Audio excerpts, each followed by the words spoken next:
تفسیر قرآن پر مبنی پروگرام قول اللہ میر عدیل عارف کی جانب سے۔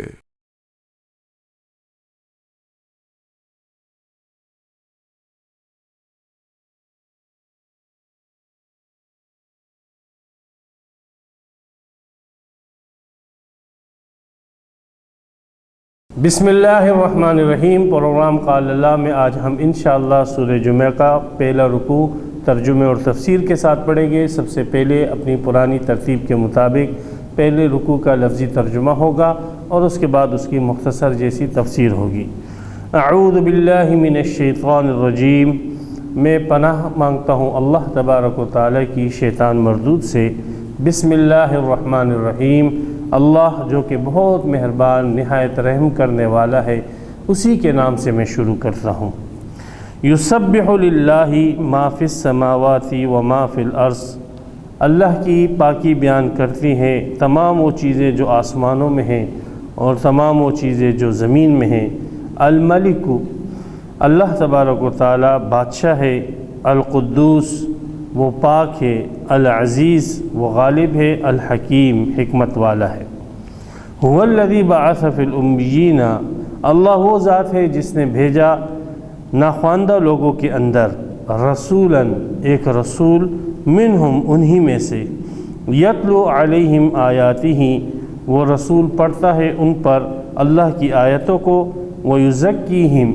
اور ان کا تزکیہ کرتا ہے، ویعلمہم الکتاب، اور ان کو سکھاتا ہے کتاب، والحکمت، اور حکمت، وَإِن كَانُوا مِن قَبْلُ، وہ بے شک تھے اس سے پہلے، لفی ضلال مبین، کھلی گمراہی کے اندر، وآخرین منہم، اور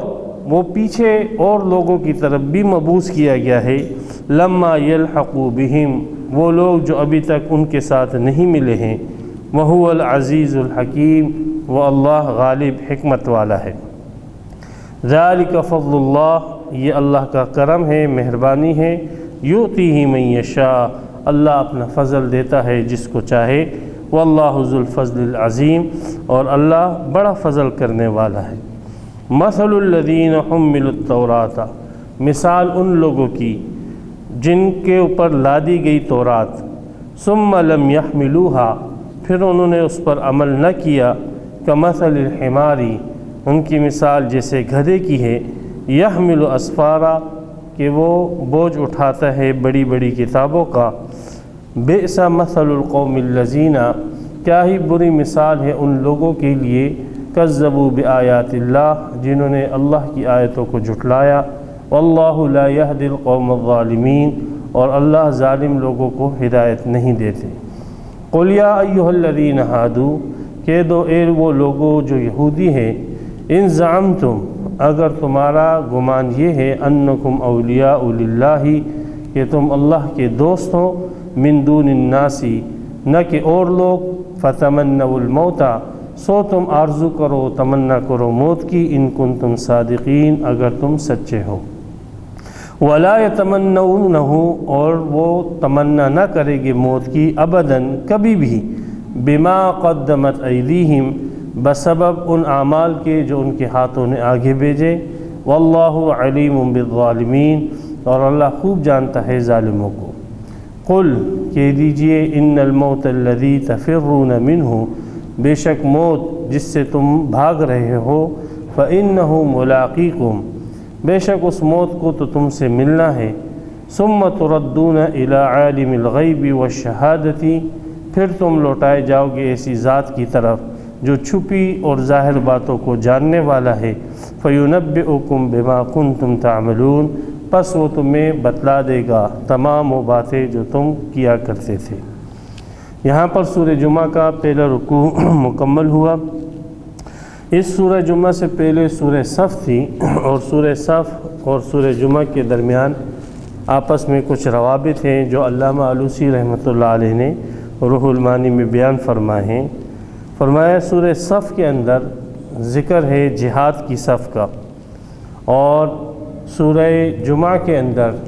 چونکہ جمعے کی نماز کا ذکر ہے اور اس کے اندر نماز کی صف بندی کی جاتی ہے۔ سورہ صف کے اندر دوسرا رب حضرت موسیٰ علیہ السلام اور اس کے ساتھ اس کی قوم کے رویے کا ذکر، اور سورہ جمعہ کے اندر رسول اللہ صلی اللہ علیہ وسلم کا ذکر اور آپ علیہ السلام کے ساتھ آپ کے اصحاب کا بیان۔ سورہ صف کے اندر رسول اللہ صلی اللہ علیہ وسلم کے آنے کی پیشن گوئی حضرت عیسیٰ علیہ السلام نے کی، اور سورہ جمعہ میں آپ علیہ السلام کا آنا بیان کیا گیا۔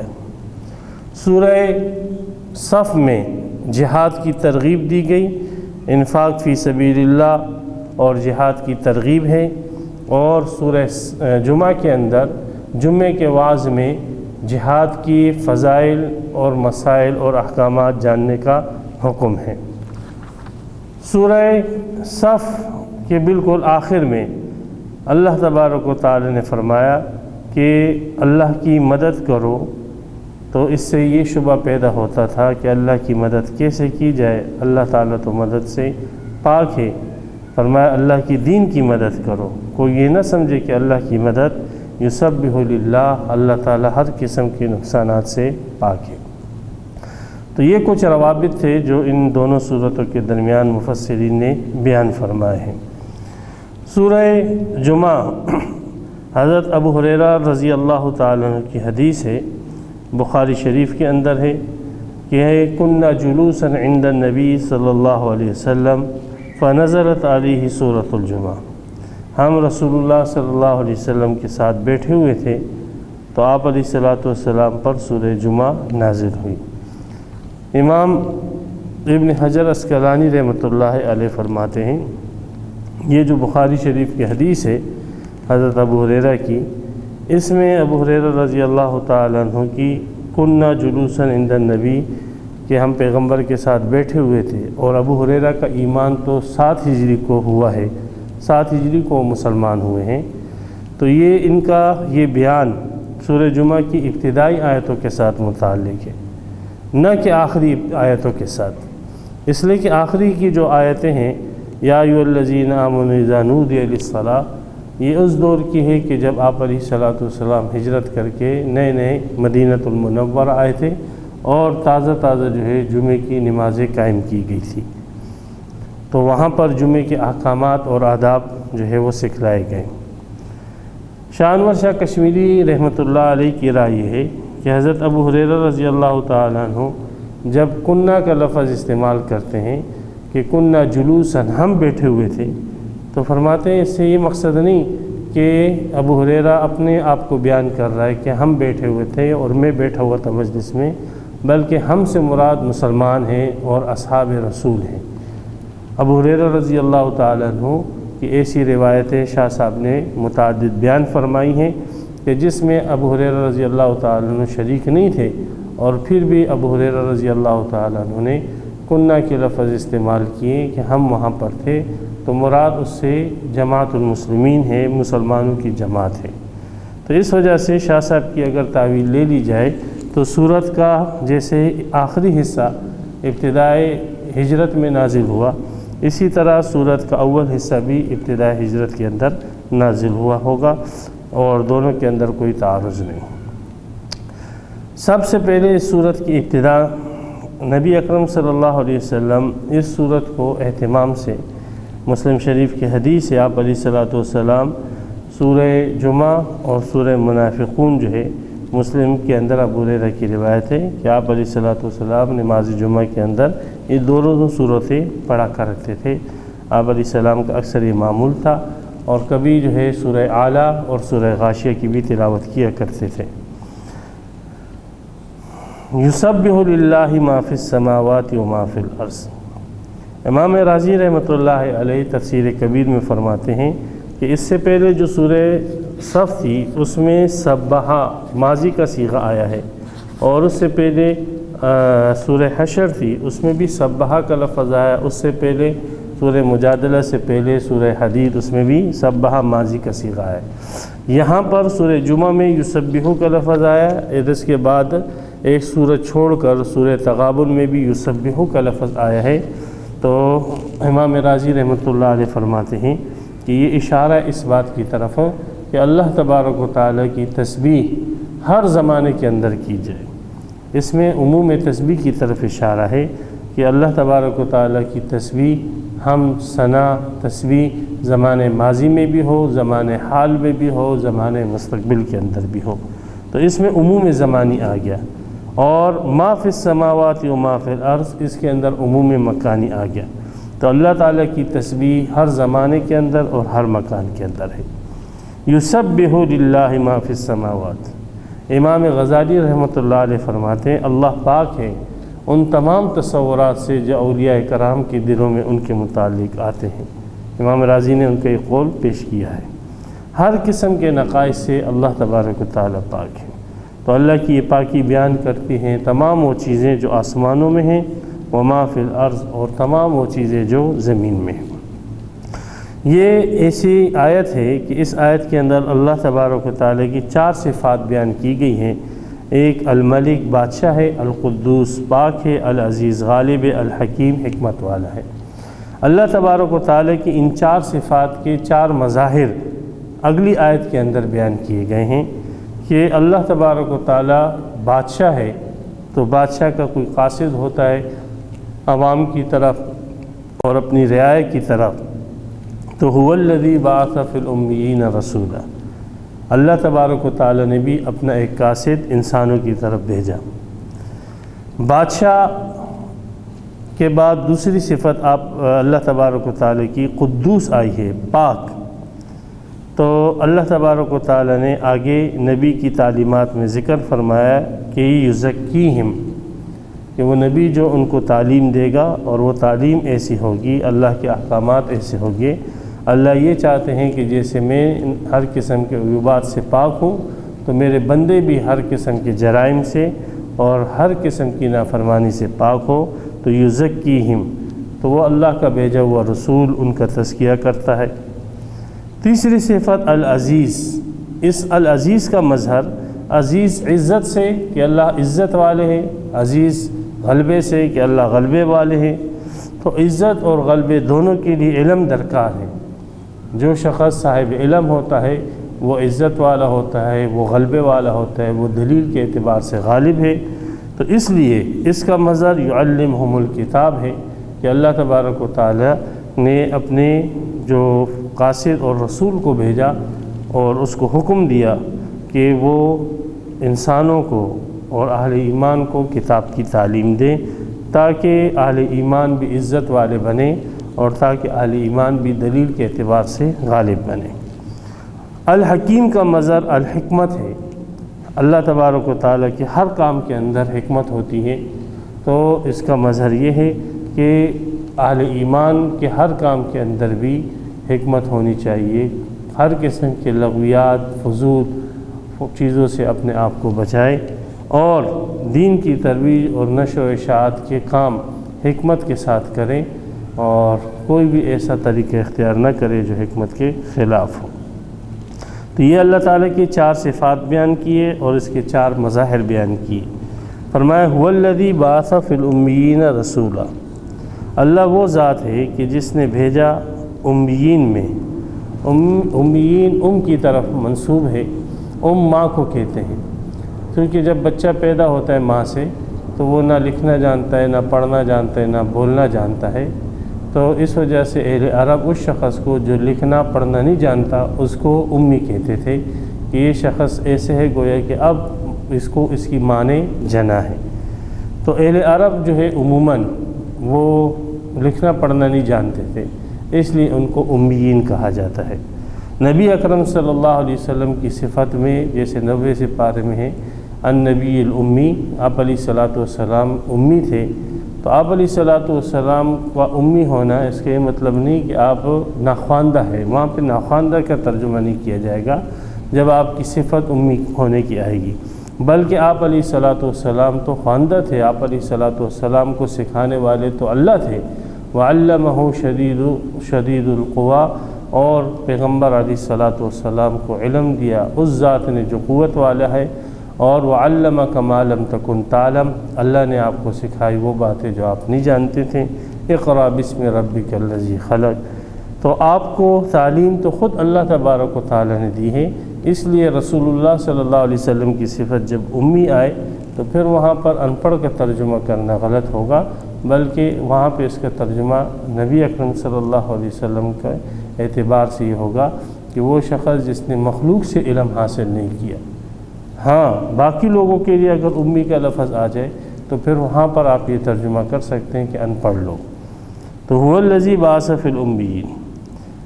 ناخواندہ لوگ۔ نبی اکرم صلی اللہ علیہ وسلم نے فرمایا انا امۃ امیۃ لا نکتب ولا نحسب، بخاری شریف میں حدیث ہے، آپ علیہ السلام فرمایا ہم تو ناخواندہ امت ہیں، نہ لکھنا جانتے ہیں نہ حساب کتاب جانتے ہیں۔ تو آپ علیہ السلام جن لوگوں میں بھیجے گئے تھے، اہل عرب، قریش والے اور دیگر قبائل والے، تو وہ ناخواندہ لوگ تھے، وہ لکھنا پڑھنے نہیں جانتے تھے۔ یہ لکھنا پڑھنا جو ہے ان لوگوں کے اندر طائف سے ظاہر ہوا۔ اہل طائف جو وہ لکھنا پڑھنا جانتے تھے، پھر ان لوگوں سے اہل حیرہ نے لکھنے کا فن سیکھا، اور پھر اس کے بعد مکۃ المکرمہ میں محدود چند افراد تھے جو لکھنا جانتے تھے۔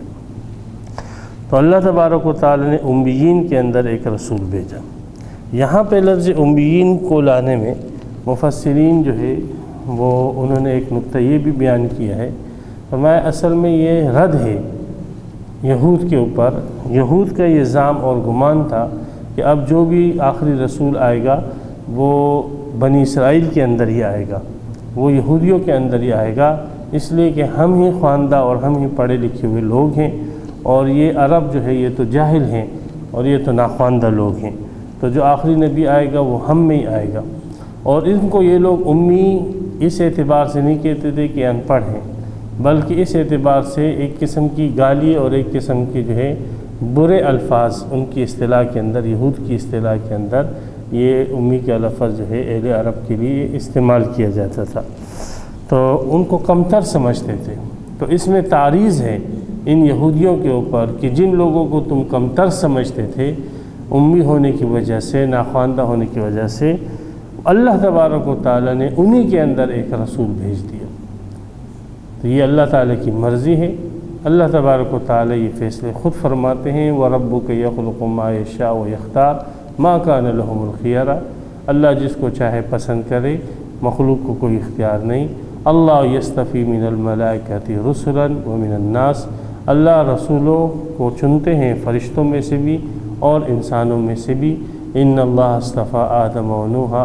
اللہ نے آدم کو اور نوح کو اور آل ابراہیم وغیرہ کو چنا، یہ اللہ تعالیٰ کا انتخاب ہے۔ مشرکین اور دیگر جو ہے اللہ تعالیٰ کو یہ مشورہ دیتے تھے کہ فلاں کے اندر رسول آنا چاہے، فلاں شخص کو رسول بنانا چاہیے، تو اللہ تبارک و تعالیٰ نے فرمایا یہ کام آپ کا نہیں ہے، یہ کام اللہ ہی کا ہے۔ تو جس قوم کو یہود کمتر اور گھٹیا سمجھ رہے تھے،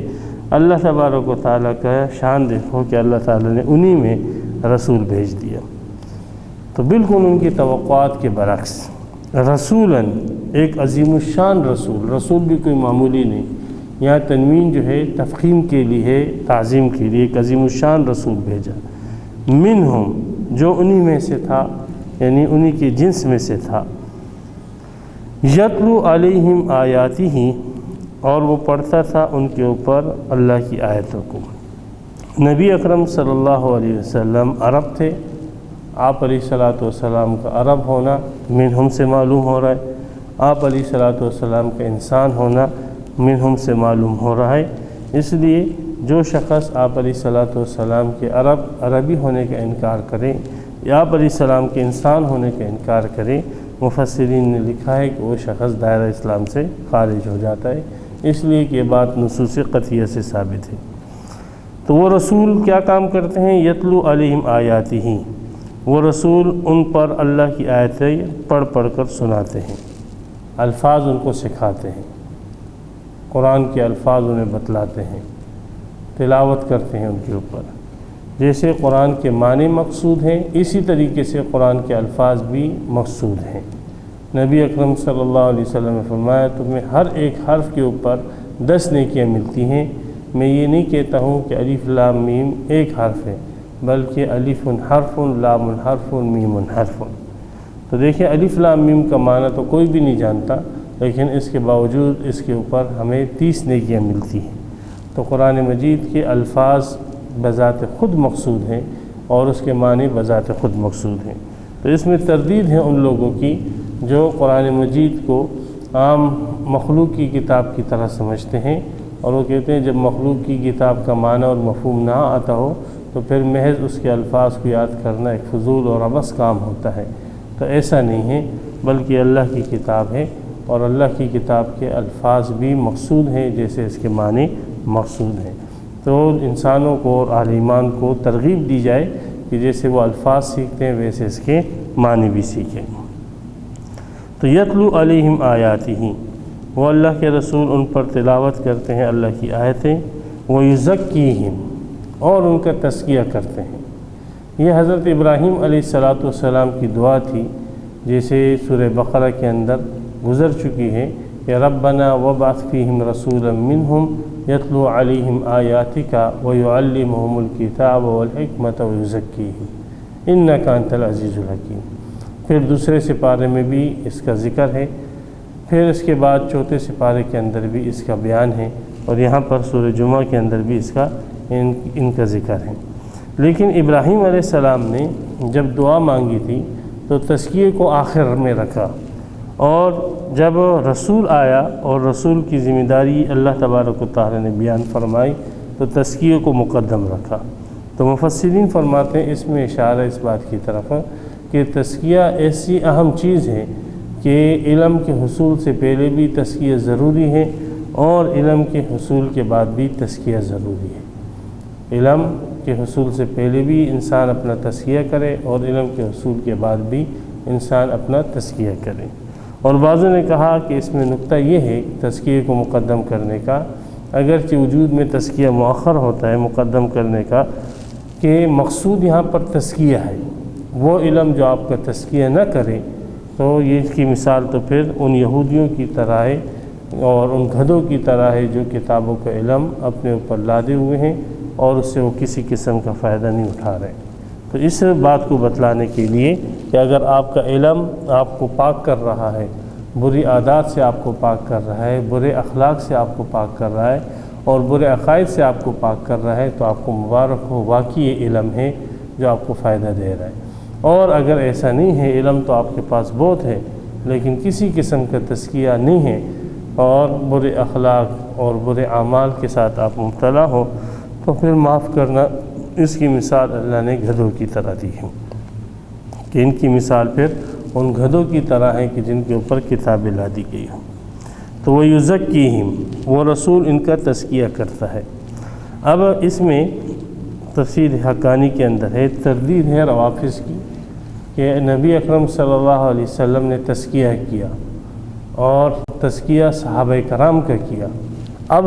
اگر علیاذ باللہ روافظ کی طرح یہ مان لیا جائے کہ سارے کے سارے صحابہ جو ہے وہ کافر تھے، تو پھر پیغمبر علیہ السلام نے جو تزکیہ کیا تو وہ کس کا کیا؟ پھر تو کوئی بھی باقی نہیں رہا جس کا پیغمبر علیہ السلام نے تزکیہ کیا ہو۔ تو اس لیے اس میں تردید ہے روافظ کی، اور رسول اللہ صلی اللہ علیہ وسلم کے صفت تزکیہ کے نتیجے میں بہت سارے لوگ اور بہت سارے نفوس جو ہے وہ پاک ہوئے تھے۔ وَيُعَلِّمُهُمُ الْكِتَابَ، الفاظ کے ساتھ ساتھ کتاب کے معنی، مفہوم، وہ بھی نبی اکرم صلی اللہ علیہ وسلم نے بیان کیے ہیں۔ اس لیے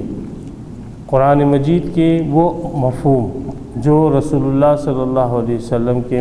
بیان کردہ مفاہیم کے مقابلے میں ہو، مخالف ہو، تو مسلمانوں کے نزدیک ایسے تمام مفاہیم جو ہے وہ مردود ہے، وہ قابل قبول نہیں۔ تو اس میں تردید ہے منکرین حدیث کی کہ جو قرآن مجید کی تفسیر رسول اللہ صلی اللہ علیہ وسلم کے فرمودات سے ہٹ کر اپنی سوچ کے مطابق کرتے ہیں اور آپ علیہ السلام کی حدیثوں کے مقابلے میں اپنی رائے کو پیش کرتے ہیں۔ تو رسول اللہ صلی اللہ علیہ وسلم کی ذمہ داری تھی وہ یعلمہم الکتاب، کہ وہ کتاب کی بھی تعلیم ان کو دے، اور جیسے آیتیں سکھا رہے ویسے کتاب بھی سکھائے، الفاظ سکھا رہے معنی بھی سکھائے۔ والحکمہ، اور حکمت سے مراد امام شافعی رحمۃ اللہ علیہ فرماتے ہیں کہ حکمت سے مراد وہی غیر مطلوع ہے جس کو ہماری اصطلاح میں حدیث اور سنت کہا جاتا ہے۔ تو جیسے اللہ کا رسول ان کو کتاب کا علم سکھاتا ہے، اسی طریقے سے حکمت کا علم یعنی سنت کا علم بھی ان کو سکھاتا ہے۔ تو کتاب اللہ کا علم اور سنت رسول کا علم اللہ کے رسول ان کو سکھاتا ہے، الفاظ بھی سکھاتا ہے اور اس کے نتیجے میں ان کا تزکیہ بھی کرتا ہے۔ وَإِن كَانُوا مِن قَبْلُ، فرماتے ہیں یہ ان جو ہے مخفف من المثقل ہے، اور اس کے اوپر دلیل یہ ہے کہ آگے لفی ضلال میں لام جو ہے یہ موجود ہے، یہ دلیل ہے اس بات پر کہ ان جو ہے مخفف من المثقل ہے اور اس کا اسم مقدر ہے۔ اصل میں انہم کانوا من قبل، کہ بے شک یہ لوگ اس سے پہلے سری گمراہی کے اندر تھے، تو یہ لوگ کفر کے اندر تھے، یہ سارے کے سارے سری گمراہی کے اندر۔ ان میں رد ہے ان لوگوں کا جو یہ کہتے ہیں کہ یہ فطرت کے موقع پر تھے۔ نہیں، اللہ نے فرمایا کہ جتنے امی تھے جن میں رسول اللہ صلی اللہ علیہ وسلم مبعوث ہوئے ہیں، یہ سارے کے سارے جو ہے کھلی گمراہی کے اندر تھے، اور وہ لوگ جو کہ اہل کتاب تھے اور نبیوں کو ماننے والے تھے، وہ اپنے کفریات اور شرکیات کے اندر مبتلا تھے۔ تو غرض ان میں سے کوئی بھی ایسا نہیں تھا کہ جو ہدایت پر ہو، یہ سارے کے سارے سری گمراہیوں کے اندر، شرکیات اور کفریات کے اندر پڑے ہوئے تھے۔ وَآخَرِينَ مِنْهُمْ، آخرین کا عطف جو ہے یہ امیین کے اوپر ہے کہ اللہ تبارک و تعالیٰ نے اس رسول کو جو بھیجا، یہ آخرین کا عطف منہم کی ضمیر کی طرف بھی ہو سکتا ہے اور امین کی، کہ اللہ تبارک و تعالیٰ نے اس رسول کو جو بھیجا، جیسے وہ رسول امیین کے اندر تھے اور پیچھے جو لوگ آنے والے ہیں، منہم ان میں سے، یعنی انہی امیین میں سے پیچھے آنے والے جو اہل عرب ہیں وہ بھی اس کے اندر داخل ہیں۔ یا وآخرین منہم لما یلحقوا بہم، دوسری تفسیر یہ کی گئی ہے کہ پیچھے آنے والے منہم ان آخرین میں سے، لما یلحقوا بہم جو ابھی تک ان امیین سے نہیں ملے ہیں۔ تو ایسی صورت میں پھر اس کا مصداق قیامت تک آنے والے تمام کے تمام انسان ہو جائے گی، اور اس میں رسول اللہ صلی اللہ علیہ وسلم کی بعثت عامہ کا بیان ہو جائے گا کہ رسول اللہ صلی اللہ علیہ وسلم اپنے دور کے امیین کے اندر بھی مبعوث تھے، وآخرین منہم اور دوسروں کی طرف بھی مبعوث تھے، منہم جو انہی میں سے تھے یعنی امیین عرب میں سے تھے، یا منہم جو آخرین کی جنس میں سے تھے یعنی پیچھے آنے والوں میں سے تھے۔ تو بہرحال ایسے الفاظ لائے گئے ہیں کہ جو عرب کو بھی شامل ہو اور جو عجم کو بھی شامل ہو، تو اس لیے یہاں پر مفسرین نے اس کے اندر عموم پیدا کیا۔ خود رسول اللہ صلی اللہ علیہ وسلم سے صحابہ کرام نے وآخرین منہم کا معنی پوچھا کہ اللہ کے رسول، یہ جو اللہ نے آپ کو مبعوث فرمایا ہے اہل عرب میں اور آخرین کے اندر آپ کو مبعوث فرمایا، یہ آخرین سے مراد کون ہے؟ تو آپ علیہ الصلوۃ والسلام نے حضرت سلمان فارسی رضی اللہ تعالیٰ عنہ کے شانے پر ہاتھ مارا، اور آپ علیہ السلام نے فرمایا کہ آخرین منہم سے مراد ان کی قوم ہے، یعنی فارسی لوگ ہیں، مراد عجم ہے۔ پھر آپ علیہ السلام نے فرمایا لو کان الایمان عند الثریا لنالہ رجال او قال رجل من اہل فارس، اگر ایمان جو ہے وہ ثریا ستارے تک بھی پہنچ جائے، اور ایک روایت میں کہ علم اگر ثریا ستارے تک بھی پہنچ جائے تو یہ سلمان فارسی کے خاندان اور قوم کا ایک آدمی وہاں سے بھی وہ علم حاصل کر لے گا۔ امام جلال الدین سیوطی رحمۃ اللہ علیہ فرماتے ہیں کہ فارسی علماء میں اس کا پہلا مصداق امام ابو حنیفہ رحمۃ اللہ علیہ ہیں، اس لیے کہ امام ابو حنیفہ رحمۃ اللہ علیہ سلمان فارسی رضی اللہ تعالیٰ عنہ کی قوم کے تھے، فارسی النسل تھے، اس لیے وہ آخرین منہم کے مصداق کے اندر بہت سارے مفسرین نے اس کا مصداق امام ابو حنیفہ رحمۃ اللہ علیہ کو بتلایا ہے، اور امام ابو حنیفہ رحمۃ اللہ علیہ کی عظمت اس آیت سے ثابت ہو رہی ہے۔ تو وہ آخرین منہم، اللہ کے وہ نبی مبعوث ہیں امیین کے اندر بھی، اور اللہ کے وہ نبی مبعوث ہیں آخرین دوسرے لوگوں میں بھی، منہم وہ دوسرے لوگ جو انہی میں سے ہیں، لما یلحقوا بہم وہ ابھی تک ان سے ملے نہیں ہیں۔ وہو العزیز الحکیم، اللہ غالب حکمت والے ہیں۔ ذالک فضل اللہ یؤتیہ من یشاء، یہ اللہ کا فضل ہے، اللہ جس کو چاہے دے دے، یعنی یہ بعثت عامہ جو اللہ تبارک و تعالیٰ نے رسول اللہ صلی اللہ علیہ وسلم کو دی، یہ ختم نبوت جو اللہ تعالیٰ نے آپ علیہ الصلوۃ والسلام کو دی، یہ رسالت جو اللہ تعالیٰ نے آپ کو دی، یہ سب کی سب چیزیں، رسالت بھی اللہ کا فضل ہے، آپ علیہ السلام کی بعثت عامہ بھی اللہ کا فضل ہے، آپ علیہ الصلوۃ والسلام کی ختم نبوت بھی جو ہے وہ اللہ کا فضل ہے۔ تو یہ سب کی سب چیزیں اللہ کا فضل ہے، یؤتیہ من یشاء، اللہ اپنا فضل دیتا ہے جس کو چاہے۔ تو یہاں پر اللہ نے اپنا فضل محمد رسول اللہ صلی اللہ علیہ وسلم کو دیا ہے، تو یہودی اس کے اوپر جلے بھنے، ان کے جلنے بھلنے سے، ان کے انکار سے کچھ نہیں ہوتا۔ واللہ ذو الفضل العظیم، اللہ تو بڑا فضل کرنے والا ہے۔ یہ یہودی اگر ایمان لے آتے، یہ یہودی اگر اس پیغمبر علیہ الصلوۃ والسلام کی اتباع کرتے تو یہ افضل امت بن جاتے، تمام امتوں سے افضل بن جاتے اور سب لوگوں سے یہ آگے نکل جاتے، لیکن افسوس اللہ کے اس فضل کی بجائے انہوں نے اللہ کے غضب اور قہر کو جو ہے اپنایا۔ مثل الذین حملوا التوراۃ، ان یہودیوں کو جب دعوت دی گئی، 3 بڑے قبیلے تھے، بنو قینقاع تھا، بنو نذیر تھا اور بنو قریظہ تھا، اور یہ تینوں یہاں سے جو ہے ملک بدر کر دیے گئے اور ان کے ساتھ جنگی ہوئی، انہوں نے بڑی غداریاں کی، رسول اللہ صلی اللہ علیہ وسلم کو شہید کرنے کی کوشش کی اور پورے مشرکین مکہ کے جھنڈ کو جمع کر کے مدینہ کو ختم کرنے کا پورا پلان بنایا ان لوگوں نے، لیکن اللہ نے ان کی تمام مفاسد کو اور تمام جو ہے شرارتوں کو ملیا میٹ کیا اور ان کو ذلیل و رسوا کیا، اور اہل ایمان کو اللہ نے عزت عطا فرمائی۔ تو اللہ تبارک و تعالیٰ ان یہودی بدعملوں کے متعلق کہ چاہیے تو یہ تھا کہ سب سے پہلے یہ لوگ محمد صلی اللہ علیہ وسلم کی تصدیق کرتے، اور اس لیے کہ پیغمبر علیہ السلام کو جانتے تھے، الذین آتیناہم الکتاب یعرفونہ کما یعرفون ابناءہم، کہ واقعی اللہ کے رسول ہیں، اور یہ ایسے جانتے تھے جیسے اپنے بیٹوں کو جانتے تھے کہ ہمارے بیٹے ہیں، لیکن اس کے باوجود حسد اور بغض کی وجہ سے ایمان نہیں لا رہے ہیں، تو فرمائیے اپنے علم سے فائدہ نہیں اٹھا رہے ہیں۔ اس لیے مثل الذین حملوا التوراۃ، ان لوگوں کی مثال، حملوا یہاں پر صاحب کشاف علامہ زمخشری نے لکھا ہے کہ یہ حملوا بمعنی بوجھ اٹھانے کے نہیں ہیں، بلکہ یہ حمالتن بمعنی کفالتن کے ہیں اور زمان سے ہے، کہ اس کے معنی پھر یہ ہو جائے گی کہ مثال ان لوگوں کی کہ جو کفیل بنائے گئے اور ضامن بنائے گئے، ذمہ دار بنائے گئے تورات کے، ان لوگوں کی مثال حملوا التوراۃ، جو ذمہ دار بنائے گئے تورات کی، ثم لم يحملوها، پھر انہوں نے اس کے اوپر عمل نہیں کیا، کمثل الحمار، ان کی مثال گدھے کی طرح ہے، یحمل اسفارا، کہ جو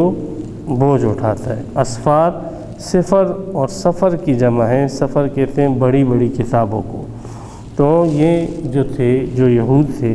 یہودیوں سے عام یہودی مراد نہیں ہیں، بلکہ ان کے وہ بڑے بڑے پروفیسر ہیں اور بڑے بڑے جو ہے تعلیم یافتہ لوگ ہیں کہ جنہوں نے تعلیمات کی ہیں لیکن اللہ کے دین کے اوپر انہوں نے عمل نہیں کیا۔ تو ان لوگوں کو یہی تکبر ہوتا تھا کہ ہم جو ہے صاحب علم ہیں۔ اللہ تبارک و تعالیٰ نے ان کے اس افتخار کو ملیا میٹ کیا اور فرمایا تمہیں اس پر کوئی فخر نہیں کرنا چاہیے، بلکہ تمہاری تو یہ مثال گدھے کی طرح ہے کہ جو گدھا جو ہے بوجھ کو اٹھائے ہوئے ہے۔ تو یہاں پر یحمل اسفارہ میں اشارہ ہے کہ یہ یہود کے جو بڑے بڑے پروفیسر ہیں اور تعلیم یافتہ طبقہ ہے وہ مراد ہے کہ ان لوگوں کی مثال جو ہے وہ گدھوں کی طرح ہے۔ تو یہ اس کے اوپر تکبر کیا کرتے تھے، تکبر کرتے تھے۔ اللہ نے ان کے اس تکبر علم کو اور افتخار بالعلم کو ملیا میٹ کر دیا۔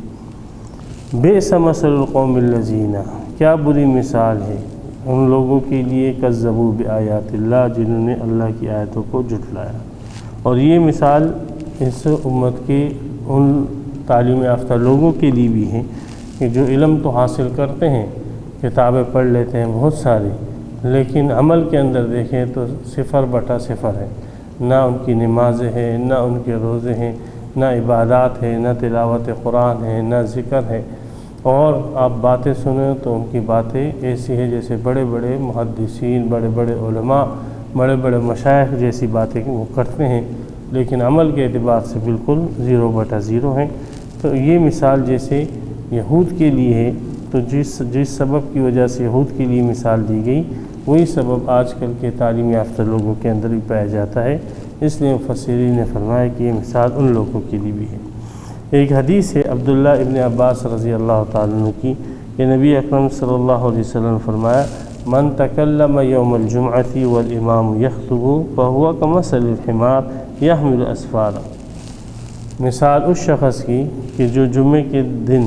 جب امام خطبہ دے رہا ہو اور یہ بات کرے، آواز نکالے، تو اس کی مثال گدھے کی طرح ہے۔ آپ علیہ الصلوۃ والسلام نے فرمایا کہ جس نے اس کو خاموش کرانے کے لیے کہا کہ خاموش ہو جاؤ، انصت، خاموش ہو جاؤ، جمعے کے دن بات کرنا، خطیب جب خطبہ دے رہا ہے تو بات کرنا حرام ہے، اس لیے خاموش ہو جاؤ، تو کسی شخص نے اگر یہ نہیں منکر کیا تو اس کا بھی جمعہ برباد ہو جائے گا۔ یہ حدیث جو ہے ابن کثیر رحمۃ اللہ علیہ نے مسند احمد کے حوالے سے یہاں پر نقل کی ہے۔ واللہ لا یہدی القوم الظالمین، اللہ ظالم قوم کو ہدایت نہیں دیتے، یعنی جب تک وہ اپنے ظلم پر قائم ہے تو اللہ ہدایت نہیں دیتے۔ ہدایت کوئی ایسی چیز نہیں ہے کہ بس ایک آدمی اپنے کفر کر قائم ہے اور اللہ اس کو زبردستی ہدایت دے دے، نہیں، بلکہ اللہ نے قاعدہ فرمایا یہدی الیہ من ینیب، اللہ ہدایت اس کو دیتے ہیں کہ جو اللہ کی طرف رجوع کرتا ہے۔ تو جو لوگ اللہ کی طرف رجوع نہیں کرتے ہیں اور اپنے ظلم پر قائم رہتے ہیں تو اللہ تبارک و تعالیٰ بھی پھر ایسے لوگوں کو ہدایت نہیں دیتے۔ تو یہ ان کا ایگزام تھا علم کا، تو ان کی مثال دے دی گدھوں کے ساتھ۔ دوسرا ان کا ظام یہ تھا کہ یہود اور عیسائی کہتے تھے کہ نحن ابناء اللہ و احباہ، ہم اللہ کے محبوب ہیں، اللہ کے بیٹے ہیں، اور لن يدخل الجنۃ الا من کان ھودا او نصارا، ہم جنت کے ٹھیکیدار ہیں اور جنت میں صرف ہم ہی جائیں گے اور ہمارے علاوہ، ہماری قوم کے علاوہ اور کوئی جنت میں نہیں جائے گا۔ تو اللہ تبارک و تعالیٰ نے ان کے اس دوسرے الزام کو بھی باطل کیا اور فرمایا کہ ان سے کہہ دو یا ایھا الذین اھدوا، اے یہودیوں، ان زعمتم، ہادو یہود، یہ حضرت یعقوب علیہ السلام کے بیٹے تھے، یہودا اس کی طرف منسوب ہے۔ انہوں نے اپنا نام جو بنی اسرائیل تھا اس کو یہودی بھی کہا، اس لیے کہ یہ 12 قبیلے تھے اور 12 قبیلوں میں تقریباً جو 10 قبیلے تھے وہ تقریباً ختم ہو گئے، اور آخر یہودا کی نسل باقی تھی اور بنیامین کی نسل باقی تھی، اور یہ بنیامین کی جو نسل تھی وہ یہودا کے ماتحت اور ان کی نسل کے ماتحت اور غلام لوگوں کی حیثیت کی طرح زندگی گزارتے تھے۔ باقی 10 جو بیٹے تھے ان کی نسلیں ختم ہو گئی، تو اس لیے انہوں نے پھر اپنا نام یہودا رکھا، اور اسی نام سے پھر انہوں نے ایک حکومت بھی قائم کی یہودا کے نام سے۔ تو کہہ دو اے وہ لوگو ہادو، جنہوں نے، جو یہودی ہے، جو اپنے آپ کو یہودی کہتے ہیں، ان زعمتم انکم اولیاء للہ، اگر تمہارے یہ گمان ہے کہ تم اللہ کے لیے دوست ہو، من دون الناس، لوگوں کے علاوہ، یعنی اور لوگ نہیں ہیں، جتنے بھی وہ توحید پرست ہو،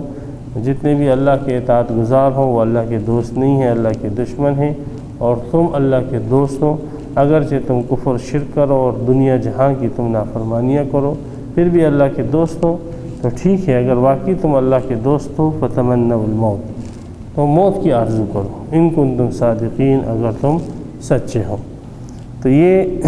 چیلنج جو ہے جو یہاں پر ہے، اسی طرح سورہ بقرہ کے اندر پہلے سے پارے میں بھی یہی چیلنج یہودیوں کو دیا گیا تھا کہ اگر واقعی تم سچے ہو تو ایک مرتبہ موت کی تمنا کر لو۔ حضرت عبداللہ ابن عباس رضی اللہ تعالیٰ عنہ سے روایت ہے کہ رسول اللہ صلی اللہ علیہ وسلم نے فرمایا کہ اگر یہ یہودی موت کی تمنا کر لیتے لماتو، تو اسی وقت یہ سارے کے سارے مر جاتے۔ امام ابن کثیر رحمۃ اللہ علیہ اور ابن قیم کی رائے یہ ہے کہ یہ مباہلہ تھا کہ رسول اللہ صلی اللہ علیہ وسلم نے ان سے یہ کہا کہ آؤ موت کی بد دعا کریں کہ جو شخص ہم میں سے جھوٹا ہے اس پر موت آ جائے۔ تو ان کی نزدیک جو ہے یہ مباہلہ پر حمل ہے، لیکن جمہور مفسرین کہتے ہیں کہ نہیں، ان کو یہ چیلنج تھا کہ آپ صرف موت کی تمنا کر لو، موت کی آرزو کر لو، اور کہ یہ کہو کہ کاش ہمیں موت آ جائے، تو بس یہ جملہ تم نے کہنا ہے، ان کنتم صادقین، اگر تم اپنے اس دعوے میں سچے ہو کہ تم اولیاء اللہ ہو، تو یہ ایک جملہ کہہ دو۔ تو اب آپ خود اندازہ لگائیں کہ کتنا جو ہے آسان بات تھی یہ جملہ کہہ دینا کہ ہم موت کی تمنا کرتے ہیں۔ بس اس کے اوپر فیصلہ رکھا گیا تھا کہ تم سچے، ہم جھوٹے، تم حق پر، ہم باطل پر، اور ہم جو ہے اپنی دعوت چھوڑ دیں گے، صرف ایک مرتبہ یہ جملہ منہ سے نکال دو کہ کاش ہمیں موت آ جائے، لیکن یہودی جو ہے ٹس سے مس نہیں ہوئے، اور ان میں سے کسی نے بھی موت کی آرزو نہیں کی اور کسی نے بھی موت کی تمنا نہیں کی۔ وَلَا يَتَمَنَّوْنَهُ أَبَدًا، اس میں پیشن گوئی ہے اور یہ اخبار عن الغیب ہے۔ یہاں پہ لا يتمنونه ہے، اور سورہ بقرہ میں لن يتمنوه، ہرگز یہاں پہ تمنا نہیں کریں گے ابداً کبھی بھی، بما قدمت ایدیہم، بسبب ان کے جو ان کے ہاتھوں نے آگے بھیجے، یعنی وہ اپنی بدعملی، کفر اور شرک کو خود خوب جانتے ہیں، اور وہ یہ سمجھتے ہیں کہ اگر ہم مر گئے تو ہم پھر جنت میں نہیں جائیں گے، بلکہ اپنی اس بدعملی کی وجہ سے ہم جہنم کے اندر جائیں گے۔ واللہ علیم بالظالمین، اللہ ظالموں کو خوب جانتے ہیں۔ قل ان الموت الذی تفرون منہ، کہہ دو بے شک موت جس سے تم فرار اختیار کر رہے ہو، بھاگ رہے ہو، تم یہ موت کی تمنا کا جملہ نہیں کہہ رہے ہو تاکہ کہیں تمہیں موت نہ آ جائے، اور موت سے تم فرار اختیار کر رہے ہو، تو فرار تو اس چیز سے اختیار کی جاتا ہے جو آپ کے پیچھے لگی ہوئی ہو، موت تو آپ کے پیچھے نہیں ہے۔ فَإِنَّهُ مُلَاقِيكُمْ، موت جو ہے وہ تو تم سے ملاقات کرے گی، سامنے سے آئے گی، موت تو سامنے سے آ رہی ہے، تو تم تو موت کی طرف بھاگ رہے ہو، جتنا تم فرار ہو رہے ہو، دوڑ رہے ہو، اتنا ہی تم موت کی طرف بھاگ رہے ہو، اس لیے کہ موت پیچھے سے آنے والی چیز نہیں ہے بلکہ موت سامنے سے آ رہی ہے۔ تو جب موت تمہیں آئے گی، ثم تردون الی عالم الغیب والشہادۃ، پھر تم پھیر دیے جاؤ گے اللہ کی طرف جو ظاہر اور غائب ہر قسم کی باتوں کو جاننے والا ہے، اور وہ تمہاری دلوں کی حالتوں کو، تمہارے ظاہری اعمال کو بھی خوب جانتا ہے۔ تو جو تم نے عمل کیے ہیں اللہ تبارک و تعالیٰ تمہیں ایک ایک عمل تمہارا گنوا دے گا اور اس کا تمہیں اللہ بدلہ دے گا۔ تو یہاں پر یہ سورہ جمعہ کا پہلا رکوع جو ہے وہ مکمل ہو گیا۔ تو اس میں رسول اللہ صلی اللہ علیہ وسلم کی بعثت عامہ کا ذکر تھا، آپ کی ختم نبوت کا ذکر تھا، اور آپ علیہ الصلوۃ والسلام کے جو منہج تھا اور آپ علیہ السلام کا جو کام کا طریقہ تھا اس کا ذکر تھا، آپ کا نصاب تھا کہ نصاب رسالت کیا ہے، تعلیم رسالت کیا ہے، اس کی ڈیٹیل اور تفصیل تھی، اور اس کے دعوت کے سلسلے میں جو یہودیوں کا رد عمل، جو اس ٹائم کے تعلیم یافتہ لوگ تھے ان لوگوں کا رد عمل کیا تھا اس کا بیان تھا، اور ان کا جو ظام تھا۔ تفسیر حقانی والے نے لکھا ہے کہ جب معزز جو لوگ ہوتے ہیں ان کے کمال ختم ہو جاتے ہیں تو صرف ان کے اندر گھمنڈ رہ جاتا ہے کہ ہمارے باپ دادے ایسے تھے، تو اصل تو کمال ہوتا ہے، وہ کمال ان سے ختم ہو کہ اب ان کے اندر گھمنڈ رہ گیا تھا۔ تو اس وجہ سے رسول اللہ صلی اللہ علیہ وسلم کی تعلیمات کی انہوں نے انکار کیا اور اپنے آپ کو جنت کے ٹھیکیدار سمجھتے تھے۔ ان کا پول وہاں پر بھی اللہ تعالیٰ نے کھول دیا۔ تو بہرحال یہاں پر اس کا پہلا رکوع مکمل ہو گیا۔ انشاءاللہ زندگی رہی تو دوسرے رکوع کو پھر ہم اگلے ایپیسوڈ کے اندر پڑھیں گے۔ اللہ تبارک و تعالیٰ ہمیں صحیح تفسیر کی سمجھ کی توفیق عطا فرمائے اور اس پر عمل کر کے تزکیہ حاصل کرنے کی توفیق عطا فرمائے۔ وآخر دعوانا الحمدللہ رب العالمین۔ تفسیر قرآن پر مبنی پروگرام قول اللہ میر عدیل عارف کی جانب سے